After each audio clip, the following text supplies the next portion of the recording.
This is AP News.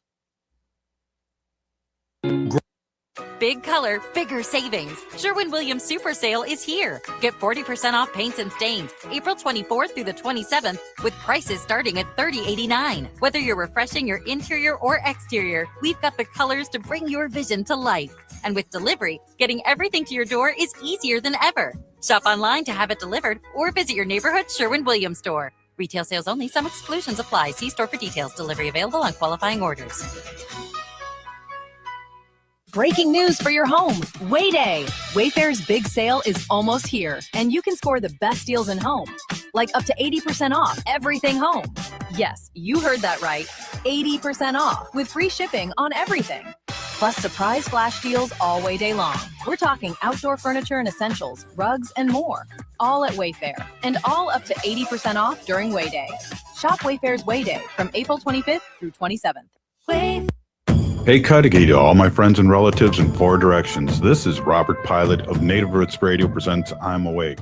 I'm here to ask you for your support. Finding honest Native-centered news is not easy, but with your support, we're able to provide accurate information about Standing Rock, Line 3, treaty violations, and COVID-19 in our Native communities. Please visit Native Roots Radio Network on Patreon and donate if you can. That's Native Roots Radio Network on Patreon. Pinigigi, and thank you for your support. Doherty Family College at the University of St. Thomas offers an affordable 2-year associate degree with a seamless path to a bachelor's. Located in downtown Minneapolis, students receive free textbooks, a laptop, meals, career coaching, tutoring, a Metro Transit pass, mentorship, and paid internships, all at Minnesota's largest private college. Ready to turn dreams into reality? Apply now at dfc.stthomas.edu. Doherty Family College, your journey to success starts here. After 20 years of service, the Metro Blue Line is ready for essential improvements. A multi-year transformation is underway, bringing a better, smoother Blue Line experience. Renew the Blue will preserve and protect a critical piece of our infrastructure investment, helping it remain a safe, reliable, and affordable transit option for many years to come. Learn more about Renew the Blue at metrotransit.org/renew-the-blue. There's a powerful story being shared at All My Relations Arts in Minneapolis.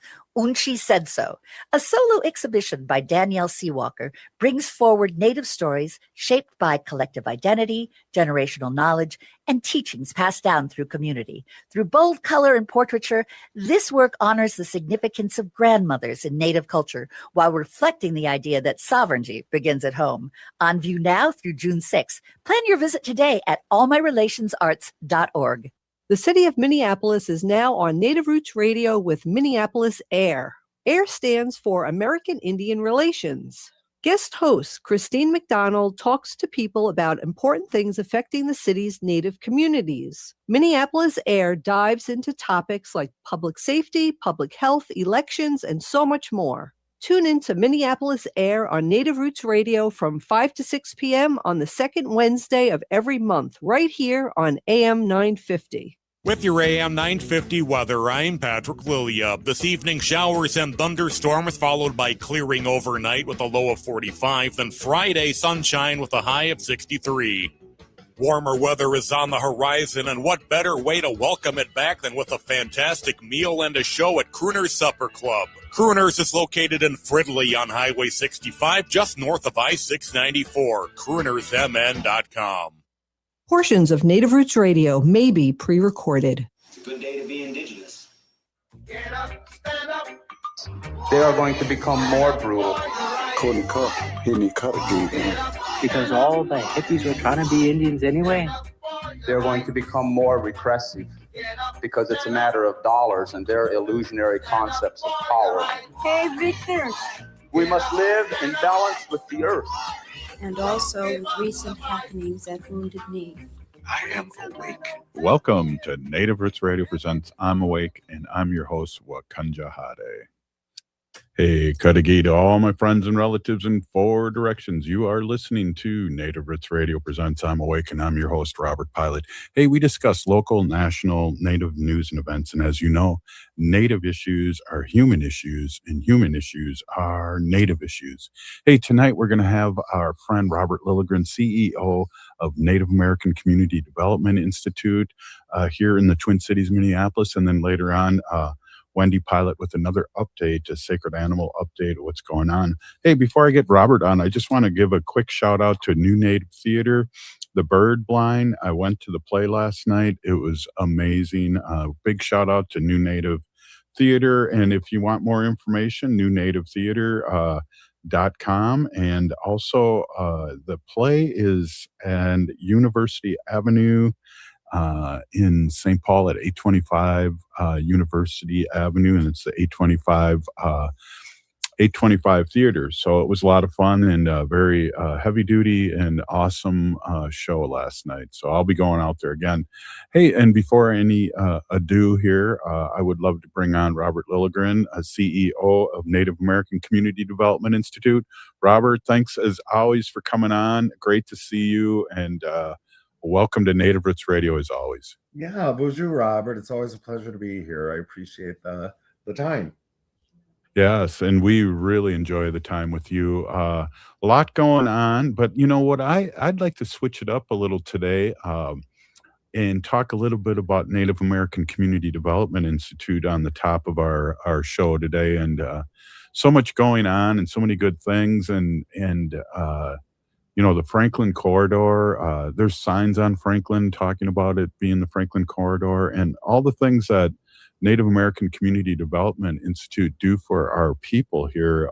It's amazing. And I know we love to talk about politics and stuff like that, but I'd love to lead off with what's happening with Native American Community Development Institute. Oh, thanks for that, Robert. I appreciate it. And I want to be super clear. Native American Community Development Institute, NACDI, our organization, is really part of a lot of what's going on, but we are intermediary, right? We work with partners. We exist only in community, and so I love what I love the compliments, Robert, but I don't want to give the impression that somehow we're the be all and end all on the American Indian Culture Corridor in the community. But you're right. There is a lot going on, a lot of really good things. Specific to NACDI, our organization, we're just on the threshold of our busy programming season. And so we have our Four Sisters Farmers Market. We're taking vendor applications right now, always welcoming more food vendors. You can go to the NACDI website, nacdi.org, nacdi.org, or the Four Sisters Farmers Market Facebook page for more information there. We have a really healthy number of vendor applicants right now, and we're always looking for more food vendors. I just heard the promotion for our show at All My Relations Arts, so Unsi said so, always big. Our Make Voting a Tradition project is ramping up for the midterm elections. It's a year-round program of engaging community in the policy process, the political process, nonpartisan, of course. We're a nonprofit, a 501c3, but a really effective, very grassroots effort. Our brilliant manager of that program, Jolene Jones, who I call our secret weapon, really promotes this. It's expanding beyond the cultural corridor, beyond the metro, and is statewide engagement, and also engaging with some of our rural communities and tribes. This is a whole different ballgame as far as elections go, so we're having to plan in different ways, a lot around voter safety and security, polling place safety and security, as well as outreach and turnout.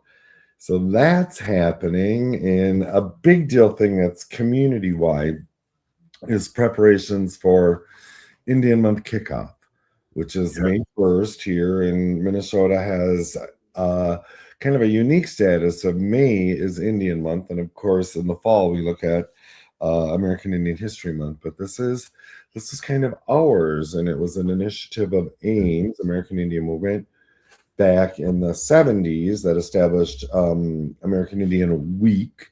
It has since been expanded to a month. It's recognized statewide thanks to our governor and lieutenant governor. And it's kind of a big deal. And so the kickoff is a big march, a sort of a parade, community celebration on May 1st that afternoon at the Minneapolis American Indian Center. There'll be a powwow there, but the whole month is filled with celebrations, open houses, community forums, and I really respect how the community has stepped in to make this month meaningful. And so a lot going on in May. You can check out the Metropolitan Urban Indian Director's website. That's muidmn.org. We're trying to consolidate a full community calendar there, but there is a lot happening.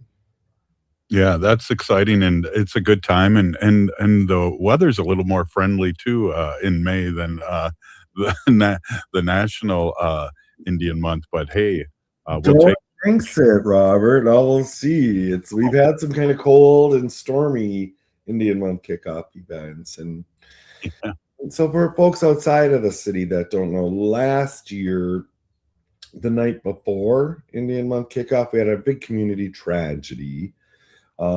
Gun violence, and we lost 5 relatives during that gun violence. And so out of respect for the victims, the relatives, we actually canceled the kickoff event, after a lot of preparation, and we turned it into a community prayer. And the park where the event kicks off, it'll be again this year at 10 a.m. at Cedarfield Park at Little Earth of United Tribes. The park, we held a community prayer, and I really didn't think anyone was going to show up, Robert, because it was less than a block away from one of the scenes of the shooting, and there were hundreds of people there, respected community, cultural carriers, and spiritual carriers led us in prayer. So we're actually going to acknowledge, since it's been exactly a year since that event, we're going to acknowledge that. So we'll start in prayer and ceremony, and then hopefully celebration. Yes, thank you for reminding me of that. And I went to that too. One of the fun things too that's going to happen during the parade is a float. Is Native American Community Development Institute putting in a float this year? I'm not sure. There is a float contest, and it's really celebrated in the community, and so we help coordinate that. We have a panel of respected elders that judge it, so there's to kind of mitigate any kind of accusations of insider trading or anything. But we coordinate that. We have a traveling trophy now. I don't know if you've seen it. It's this beautiful eagle trophy. I think this will be the third year. This will be the third, and prizes, and so that'll be lovely, and then pretty much I shouldn't say every Native org, but a lot of Native orgs hold open houses to engage the community and really popularize the work that we do. And so our organization, Native American Community Development Institute, NACDI, is on May 8th. It's launched right in our parking lot at Powell Grounds. There we'll have food and fun drawings and things, and a lot of community engagement. And I will say this: 2 things about May 8th. One, it's my mom's birthday, my dearly departed ancestor, and it is my 10th anniversary this year of my having this position at NACDI. So it'll be on May 8th. Yeah, I can always remember my start date because it's my mom's birthday. Right. That's awesome. Yeah. Hey, that's cool. That's very cool. Hey, Robert, we're going to take a quick break. I don't hear the bumper music, but I do see the clock, and this is Native Roots Radio, and we'll be right back after this short break. There's a powerful story being shared at All My Relations Arts in Minneapolis. Unchi Said So, a solo exhibition by Danielle Seawalker, brings forward Native stories shaped by collective identity, generational knowledge, and teachings passed down through community. Through bold color and portraiture, this work honors the significance of grandmothers in Native culture while reflecting the idea that sovereignty begins at home. On view now through June 6th. Plan your visit today at allmyrelationsarts.org. The city of Minneapolis is now on Native Roots Radio with Minneapolis AIR. AIR stands for American Indian Relations. Guest host Christine McDonald talks to people about important things affecting the city's Native communities. Minneapolis AIR dives into topics like public safety, public health, elections, and so much more. Tune in to Minneapolis AIR on Native Roots Radio from 5 to 6 p.m. on the second Wednesday of every month, right here on AM 950. Hey, it's Robert Pilot from Native Roots Radio. For a meal that feeds your soul and health, check out Gatherings Cafe. Located in the renovated Minneapolis American Indian Center, Executive Chef Vernon Defoe and team serve up incredible indigenous flavors. Gatherings Cafe has amazing bison tacos featuring lean protein from native wise, corn tortillas, and homemade sides. It's fresh, local food rooted in ancestral knowledge. Stop by for breakfast or lunch. That's Gatherings Cafe, where tradition meets innovation. After 20 years of service, the Metro Blue Line is ready for essential improvements. A multi-year transformation is underway, bringing a better, smoother blue line experience. Renew the Blue will preserve and protect a critical piece of our infrastructure investment, helping it remain a safe, reliable, and affordable transit option for many years to come. Learn more about Renew the Blue at metrotransit.org/renew-the-blue. I'm Lieutenant Governor Peggy Flanagan, and I want to be your next United States Senator, and you are listening to Native Roots Radio. Welcome back to Native Roots Radio presents I'm Awake, and this is Robert Pilot. Hey, welcome back, everyone. This is Robert Pilot, and we are with our friend Robert Lilligren, Native American Community Development Institute CEO, and all-around cool guy.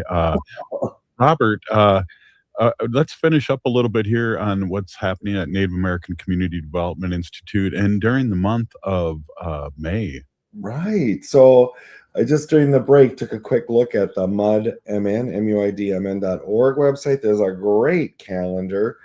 I know some of NACDI's communication staff were part of putting this together. For folks who have done this before and for folks who don't know, it's surprisingly hard to assemble a community calendar and keep it current and things. But if you go to the MUIDMN.org website, there's a whole link to American Indian Month activities, the outline of the May 1st kickoff contest, the application for your parade float contest entry, and then a whole calendar of events, and we keep adding to that. And just quickly looking at the calendar of events, Robert, there are only 6 days that don't have anything on the calendar, and I suspect that those will also fill up. And so it's evidence of how our community really embraces this community celebration, how we have employed it as a strategy for visibility, and yeah, I'd encourage people to check it out and to participate. That's awesome. One of the things I talked to Ruth Anna Buffalo about last week was, they have their open house at Minnesota Indian Women's Resource Center, or Minneapolis Indian Women's Resource Center. And I'm always excited to hear about the cakewalk because I'm an old cakewalker from way back in the 60s. I don't know if you did that in school, Robert. Way back when. So MAWRC is actually Minnesota Indian Women's Resource Center. Great organization. Ruth Buffalo, we're so fortunate to have her here in our immediate ecosystem. She's only been here in that role for a year, coming up on 2 years maybe. And but she's been part of the community here. She's a high-profile politician, a former state representative of North Dakota, and she has really done amazing things for the public-facing part of Minnesota Indian Women's Resource Center, MAWRC. And it's very open now in ways that in the past, I think they've been hesitant to do that because they have a vulnerable service population, right? serving those a lot of women who are in domestic violence situations and other things. But now they have a drop-in center. They do public community meals. They have cultural activities and things. And then this cakewalk, and I haven't been in a cakewalk, seriously, Robert, probably for 55 years, something like that. So we'll see how that goes.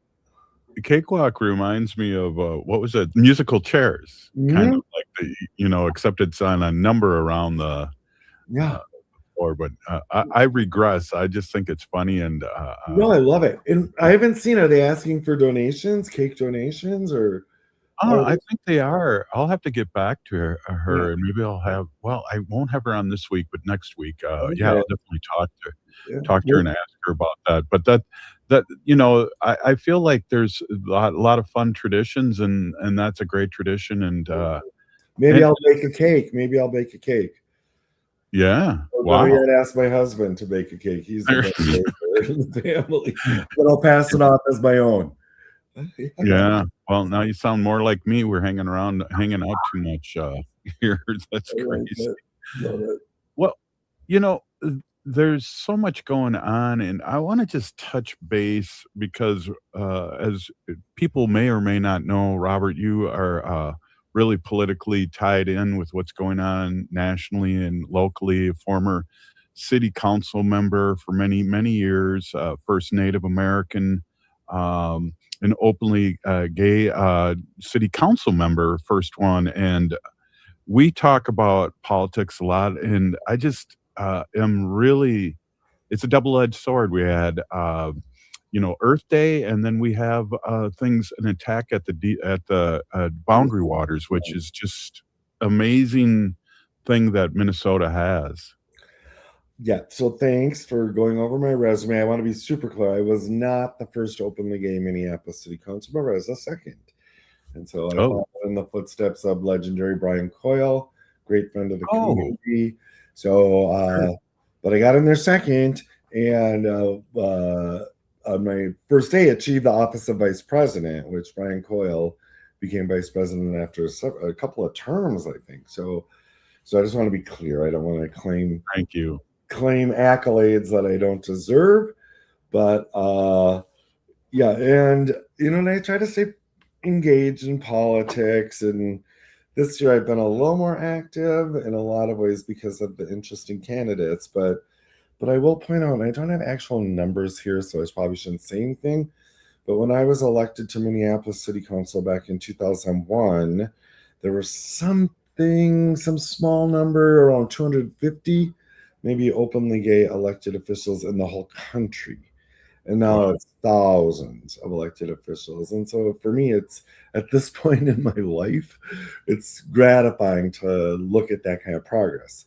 And then in Minnesota, there were very few Native elected officials. And so it was an honor to be the first to serve on Minneapolis City Council. But now, as you know, you probably have a better count than me, but it's dozens, right, of Native elected officials across the state. Yeah, I know 2 cycles ago, I think we had 12 out of 13 Native Americans win. It's something like that. It was unbelievable. Yeah.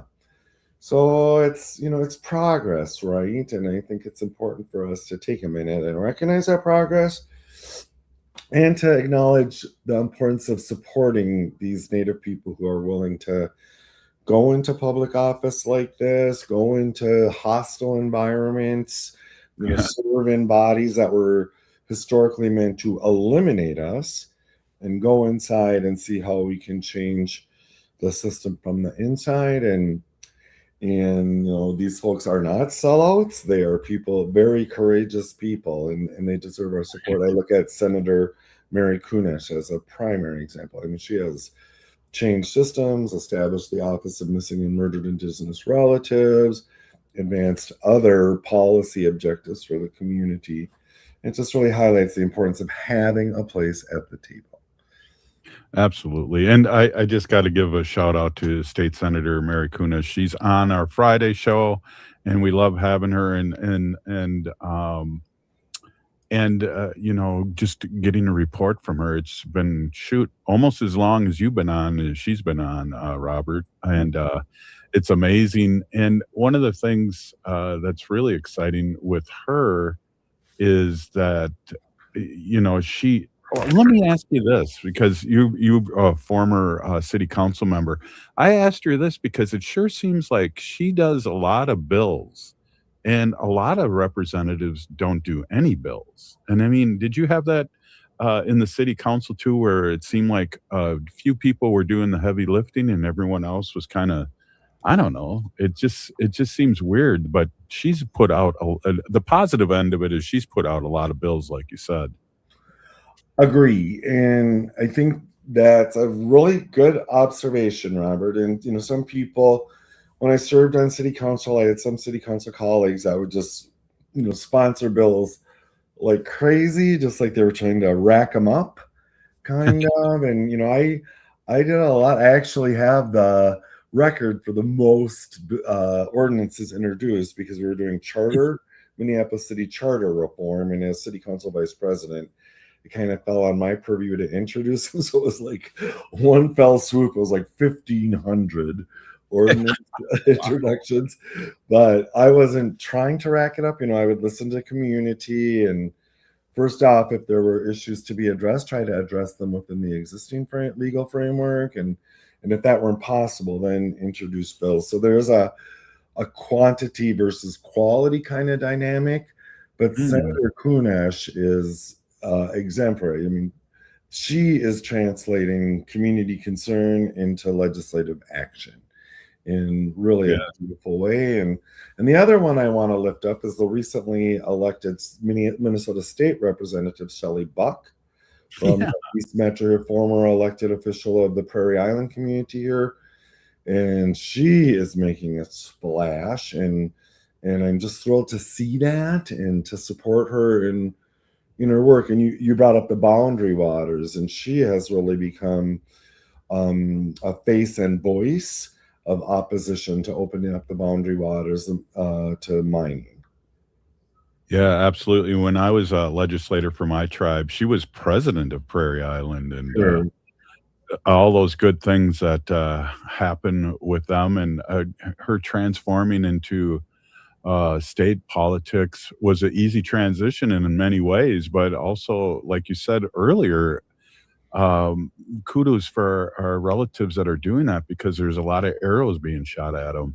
Always. And Shelley and I talk about that, Representative Buck and others, about Lieutenant Governor Peggy Flanagan, just how vulnerable you are, and trying to engage with community to a big level to point that out. Support these people. You don't have to agree with them, but we need to support them. Absolutely. Hey, this is Native Roots Radio, and we're going to be back with Robert Lilligren for one more segment. We'll be right back. This is Native Roots Radio. I just like saying that, Native Roots Radio.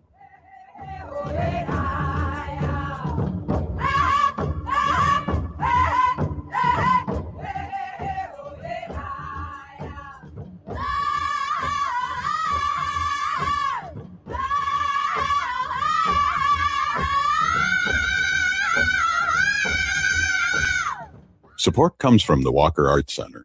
Did you know that the Walker has a cinema that shows film almost every week? From artist talks, genre-defined performances, and world premieres to archival shorts and experimental soundscapes, the Walker Cinema explores all modes of global and local filmmaking. Get your first tickets for free. Visit walkerart.org/cinema to learn more. That's walkerart.org/cinema. See you at the movies. Doherty Family College at the University of St. Thomas offers an affordable 2-year associate degree with a seamless path to a bachelor's. Located in downtown Minneapolis, students receive free textbooks, a laptop, meals, career coaching, tutoring, a Metro Transit pass, mentorship, and paid internships, all at Minnesota's largest private college. Ready to turn dreams into reality? Apply now at dfc.stthomas.edu. Doherty Family College. Your journey to success starts here.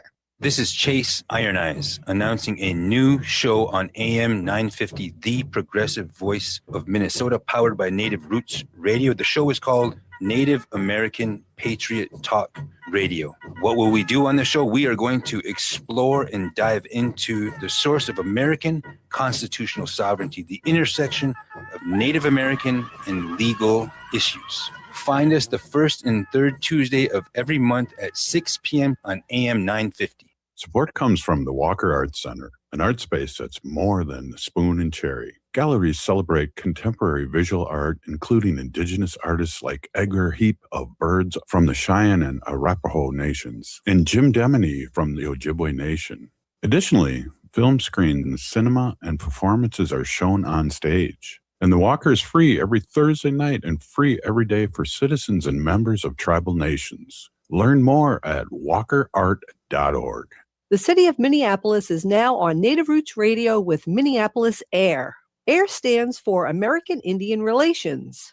Guest host Christine McDonald talks to people about important things affecting the city's Native communities. Minneapolis AIR dives into topics like public safety, public health, elections, and so much more. Tune in to Minneapolis AIR on Native Roots Radio from 5 to 6 p.m. on the second Wednesday of every month, right here on AM 950. After 20 years of service, the Metro Blue Line is ready for essential improvements. A multi-year transformation is underway, bringing a better, smoother Blue Line experience. Renew the Blue will preserve and protect a critical piece of our infrastructure investment, helping it remain a safe, reliable, and affordable transit option for many years to come. Learn more about Renew the Blue at metrotransit.org/renew-the-blue. Support comes from the Walker Arts Center. Local artist Rosie Simas, Seneca Nation of Indians, Huron Clan, embodies Onondaga philosophies of peacemaking and relationality in new immersive installation. Visit Agajengwa, Destiny Gowe Weni. I hope it'll stir your mind and explore a space built for communal rest and contemplation. Simas presents a performance of the same name this May. Learn more about the exhibition and performance at walkerart.org. With your AM 950 weather, I'm Patrick Lilligren. This evening, showers and thunderstorms followed by clearing overnight with a low of 45. Then Friday, sunshine with a high of 63. Step into the magic of The Wizard of Oz at Children's Theater Company now through June 14th, featuring the beloved songs from the classic film, breathtaking stage magic, and a real-life Toto. Get tickets today at childrenstheater.org. You're listening to AM 950, the progressive voice of Minnesota.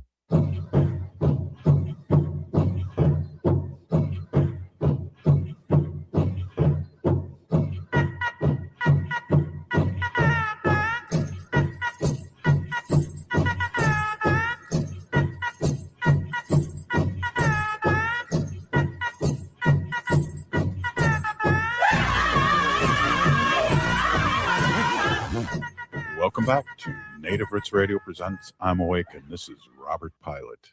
Hey, welcome back, everyone. This is Robert Pilot, and hey, we have Robert Lilligren with us, CEO of Native American Community Development Institute here in Minneapolis and Minnesota, and we're just chewing the old fat here, talking about a few things here.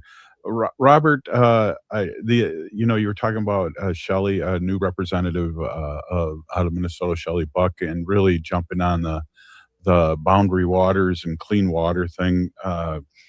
It's amazing that we feel like we're being attacked again because of a sense of, we are all about clean water and things like that. And I know for you personally, you're a bike rider, so your carbon footprint must be way down. And then I also have to give you a quick shout out before you respond is, when I look at the bikeway, and maybe you can talk a little bit about that, I always think of you and in what a mess that was and how that's become really, I don't know, a really beacon in the neighborhood, but also in the city of Minneapolis.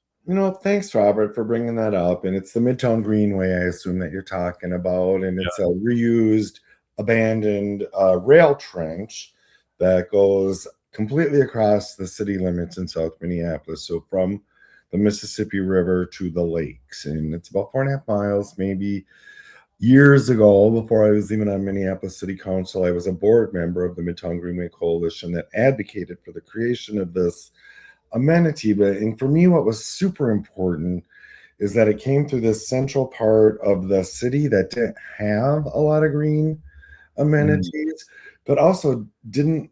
There was a lot of fear about this area, primarily the Phillips area, Phillips neighborhood back then. And so it was able to bring people who normally wouldn't travel through the Phillips area and bring them into close contact with people who lived there, worked there, recreated there. And so it was just a big positive sort of social piece of infrastructure as well. And I use it all the time. So I used to live right on the Greenway back when I was advocating for it. Now I've moved just about a mile away. But so yeah, thanks for that. And then kind of going back to what's going on with the boundary waters, and I'm guessing most of our listeners know what the boundary waters are, but it's this pristine part of wilderness between the U.S. and Canada. Northern Minnesota is the access point, and the Senate just voted to end a 20-year ban on copper mining, or on mining in the boundary waters area. So the expectation is now at least one foreign interest is going to apply to mine and desecrate this. And our dear friend and Dakota's sister from Prairie Island, now State Representative Shelley Buck, has become a prominent voice in opposition to this, and encouraging people to recognize the land, the water, everything there as relatives, right? And to care for them as relatives. And I've been so impressed with Representative Shelley Buck's voice, her way of operating, and she serves us very well. Yeah, absolutely. That we need more, and we need more, and we talked about more, and then Shelley ran and won. So it's great. Yeah. Doing a great campaign. She's doing a great job. I mean, she's only been in office a few months, right? Right. It was a special election, and so yeah, she's really stepping up, and it's just an honor to be a colleague. I've had the privilege of working with her fairly closely over the last 5 years on a number of projects. Omni Akadaapi, for example, the falls right in the Central Business District. When I was chair of the Meet Minneapolis, our convention and visitors association, she joined the board. We got her on the executive committee, and she's a courageous person who's not afraid to step into those risky leadership spaces. Yeah, definitely. And we're really blessed to have Native Americans. Heather Keeler now is running for Congress. What did you say? So exciting. Heather Yes. Keeler, she's currently a state representative. Yeah, right. Stepping in. Yeah. Going up against Fishbach, and I think this is the time to do it. When you and I have talked about this too, that as of right now, it may change, but as of right now, if you are a Republican and haven't won by over 15%, you're in trouble. Right. And I don't know if you've seen just the last few days media around how current Congressperson Michelle Fishbach is vulnerable within her own party. And, and so, yeah, you guys fight there to press turnout and support. So create a path for Heather Keeler to become a Native congresswoman who happens to be Native. That's kind of hopeful, right? So, it was interesting, Robert. I was reading some mainstream media, and they kept talking about Fishbach's district as so solidly red and solidly Republican. And before Michelle Fishbach represented it was represented by a Democrat, right? Yeah, he's very blue doggy, but he was still a Democrat. So I don't kind of get where the media comes off saying it's a solidly Republican district. And in this year, when every midterm election, local election in the last few years shows that Republicans are losing support in the double digits, like you said, I think she's competitive. I believe so too, and it would be great to have her. And she's working her rear end off. I see her. I follow her, and the thing about her district is there's a lot of land to cover. Not only and it's spread out up there. It's the northwest part. It's across from. Well, it's a big area. It's huge. It's about I don't even know. I'm just making this up, but it's like 20% of the whole state in area, right? So that's rural Minnesota. You have to travel a lot. But I was just talking to some young aspiring political folks recently, and I said, campaigning isn't magical. It's strategic, but mostly it's hard work. It's Yeah. backbreaking work. And if you're not willing to do that work, then find something else. There's other ways to serve, but you give a lot to run for office. So I respect Heather and I respect everyone who steps into for office. But she is doing the work. I follow her as well. And I am super impressed with her performance in her campaign. Yeah, and and then we have. I think everybody's up for re-election. You were talking about State Senator Mary Kunis. She's got her endorsement from her area, Yep. and up in Duluth, Lish, and she's going to be running again, running again. Yep. It's a active political year here. But I'll point this out, Robert, that we have our Make Voting a Tradition. It's kind of a centerpiece civic engagement project at NACDI. And for us here in the city of Minneapolis, we are on, is it the 5th or the 6th year of elections every single year, either local or others, right? I think this is 6. The next year will be 7, and then we get a year off. But it's just been an intense time for engaging in politics, getting Native folks out to vote, and we are, right? And we're not a huge population, but in this day and age, when elections are won by very, very narrow margins, Native people are demonstrably the swing in a number of elections. Yes.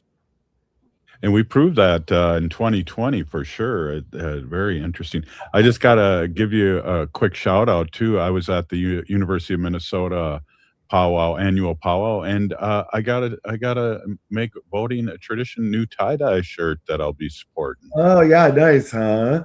Yeah. So Yes. every year we have this gorgeous logo. It was created by a rural Native artist, and every year we put out a different shirt. Every election cycle, that's a different color and design. And this year's our blue tie-dye, meant to really represent water. We've done a number of research projects through Make Voting a Tradition, often with national partners, about what motivates Native people into the voting booth. And caring for Mother Earth and caring for water is primary. Environment is a primary motivator for Native people. And so we try to capitalize on that. And I have my Make Voting a Tradition blue tie-dye shirt. And maybe I'll wear it on Indian Month Kickoff. Hey, we'll be twins then. So we're winding up here this segment, and we're gonna have Wendy on next. How can people find out more information, and maybe even talk about MUD again, but more information about Native American Community Development Institute? Yeah, I'd encourage you to go to our website. We have great communications folks. Alex Buffalo Head and M. Matson, and so things stay very current. I would also encourage you to follow our social media. I'm an old fart, so I use Facebook, but across the social media platforms, things are very, very current. And then Metropolitan Urban Indian Directors, MUIDMN.org website really keeps a calendar current, also on social media, but there's a lot going on. And as you know, you're a communications guy. Keeping things current and fresh is a lot of work. Yes, it is. And, we didn't even talk about your work with the Met Council. There's things happening there that are amazing, and a lot of reach out to the community, especially Yeah. with the light rail happening right on Franklin Yeah. Avenue there. It is. I'm going to Detroit to talk to the National Planning Association's work that you've been part of at the Metropolitan Council. That's our regional government here. I'm a representative there appointed by the governor there. And then I just love sitting during your commercial breaks because the concentric circles, or not concentric circles, but the Venn diagram of my life. My council runs Met Transit. I'm a board member of the Walker Arts Center, all the work going on American Indian Culture Code. It's like, oh yeah, this is kind of me here in the commercial break. The commercial break. That's right. That's absolutely right. Hey, Robert, thank you so much for coming back on, and I hope you're well rested after your little vacation. Yeah. All right. Hey, we'll see you soon. I have news to give you a call in the next couple days to tell you about. Great. Yeah, definitely. We'll be talking soon. Hey, this is Native Roots Radio. Up next, Wendy Pilot with the update of her sacred animal. Here we go. Stay with us. Yeah, there's Wendy. Hey, we'll be right back. Thanks, Robert. Doherty Family College at the University of St. Thomas offers an affordable 2-year associate degree with a seamless path to a bachelor's. Located in downtown Minneapolis, students receive free textbooks, a laptop, meals, career coaching, tutoring, a Metro Transit pass, mentorship, and paid internships, all at Minnesota's largest private college. Ready to turn dreams into reality? Apply now at dfc.stthomas.edu. Doherty Family College. Your journey to success starts here. Oh, this is Robert Pilot. For Native relatives, healing is more than just sobriety. It's reclaiming Indigenous masculinity as a sacred, balanced force. Join Hunter Thundercloud for Native Roots Radio presents Controlled Fire. We explore how personal recovery uplifts our communities. It's time men step back into roles as mentors and spiritual leaders. Recovery is collective, and it starts with us. Tune in the first and third Wednesday of every month at 6 p.m. for Native Roots Radio presents Controlled Fire. Let's tend the fire together. After 20 years of service, the Metro Blue Line is ready for essential improvements. A multi-year transformation is underway, bringing a better, smoother Blue Line experience. Renew the Blue will preserve and protect a critical piece of our infrastructure investment, helping it remain a safe, reliable, and affordable transit option for many years to come. Learn more about Renew the Blue at metrotransit.org/renew-the-blue. The city of Minneapolis is now on Native Roots Radio with Minneapolis AIR. AIR stands for American Indian Relations. Guest host Christine McDonald talks to people about important things affecting the city's Native communities. Minneapolis AIR dives into topics like public safety, public health, elections, and so much more. Tune in to Minneapolis AIR on Native Roots Radio from 5 to 6 p.m. on the second Wednesday of every month, right here on AM 950. Hi, it's Dr. Evan Adams, and you're listening to Native Roots Radio. Hey, Victor, you better be listening. In this portion of the show, we'd like to bring awareness to our wolf and bear populations throughout Turtle Island. Say no to the hunts.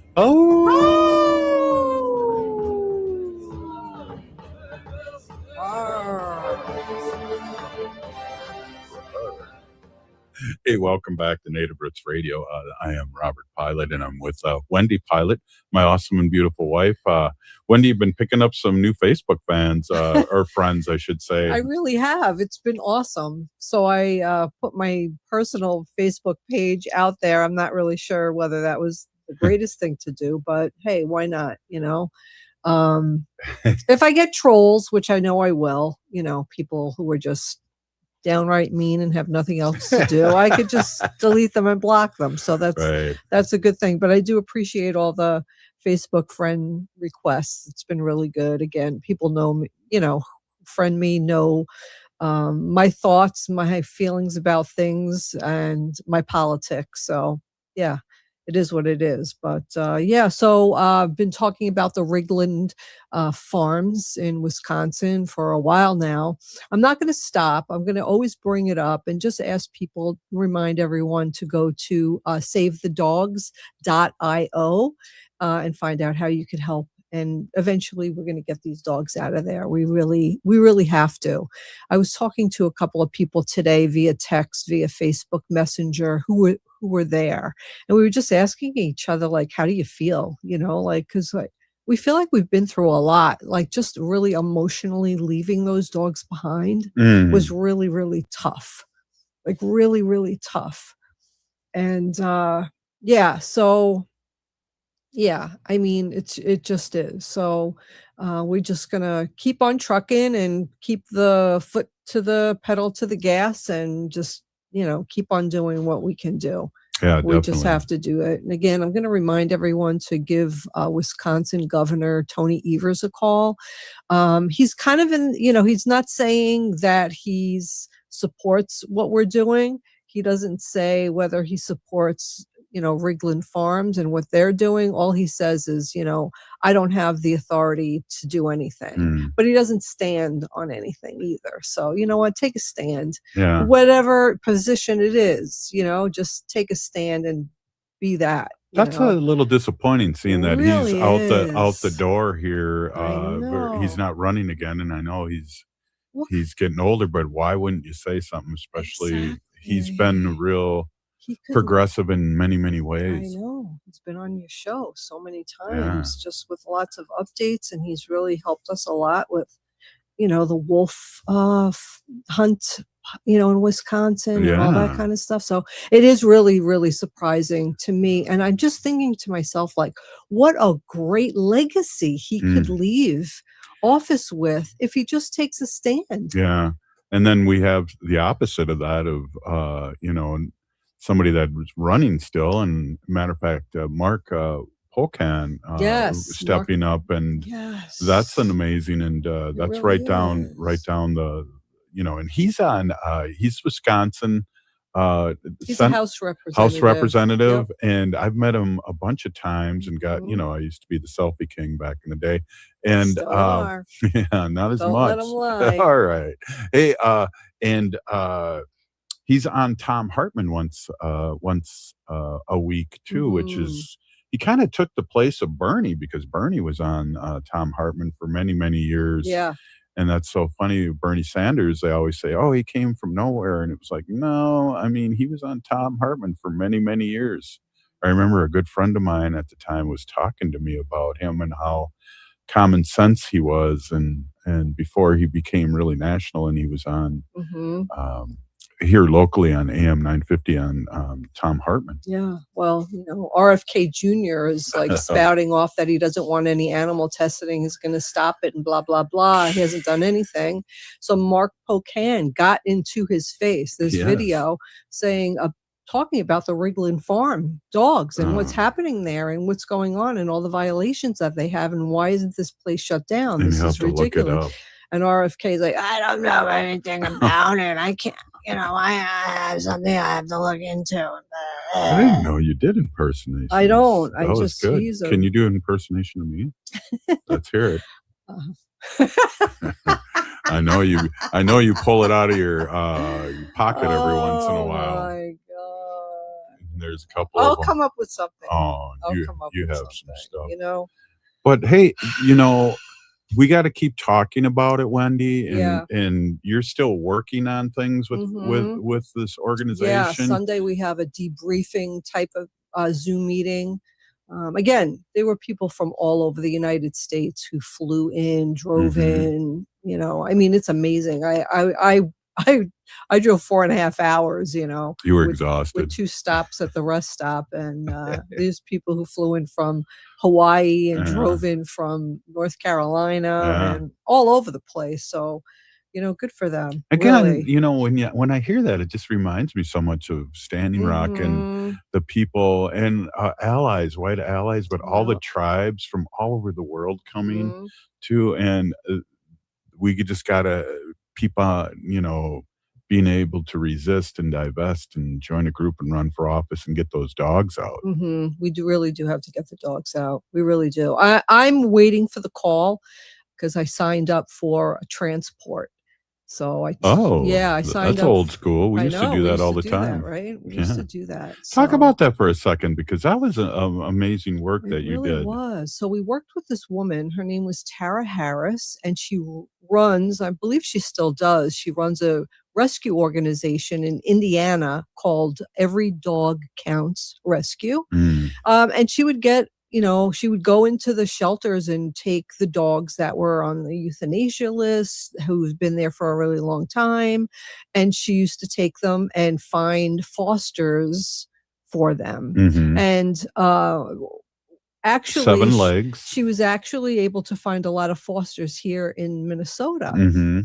So she would get the dogs and arrange foster care. She never took a dog unless she could have, foster for it, which I really respect her for doing that, because that's a hard thing. You want to take a dog, but you don't have a foster, and you just can't take the dog. But anyway, yeah, we were the 7th leg on the transport. So the dogs used to leave Indiana early in the morning, and they would drive all through different, wherever the line was. I used to have it down, how many miles each. Remember. Yeah, I can't either. But anyway, Robert and I, we used to drive to the last leg, the 7th leg, which was really good leg too. In Eau Claire, right? Yep, we used to Eau Claire, drive to Wisconsin. Yeah, we used to leave St. Paul and go to Eau Claire, Wisconsin, meet the 6th leg, and we were the 7th leg, and we would have all the carts. I would know how many dogs there were, how much they weighed, pictures of the dogs, so I knew kind of like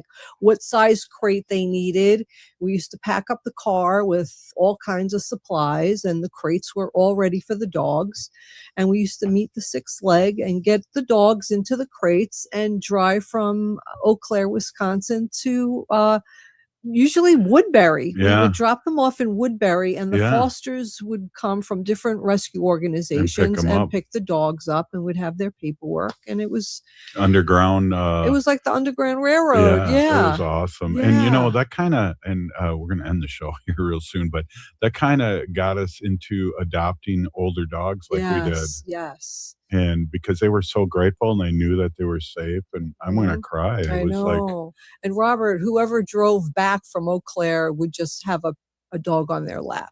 Well, that was the deal I made with you. Yeah, we would have a dog on our lap. So you would drive there, or sometimes I'd drive both ways, right. Because that was your deal. It was my deal. Yeah, it was really funny because, I told Robert I wanted to do this, and I was like, I'd like you to come with me if you want to, but this is what I want to do. So he was like, okay, you have to get the crates, you have to clean the crates, you have to get everything in the car, you have to do everything. I'm just going to be the passenger. But after a few times, Robert was like, get in the crates. How many crates do we need? What do we have to do? And you were like just into it as much as I was. Definitely. So. And loved holding those dogs that knew they were going to be safe. Yes. Hey, this is Native Roots Radio. Thanks again to Robert Lilligren for stopping in, and Wendy, and for your update about what's going on. Really appreciate that. Wish I had better news. Yeah. Hey, we're still here. We are the 7th generation. We'll see you tomorrow. Get the wriggling dogs out. The city of Minneapolis is now on Native Roots Radio with Minneapolis AIR. AIR stands for American Indian Relations.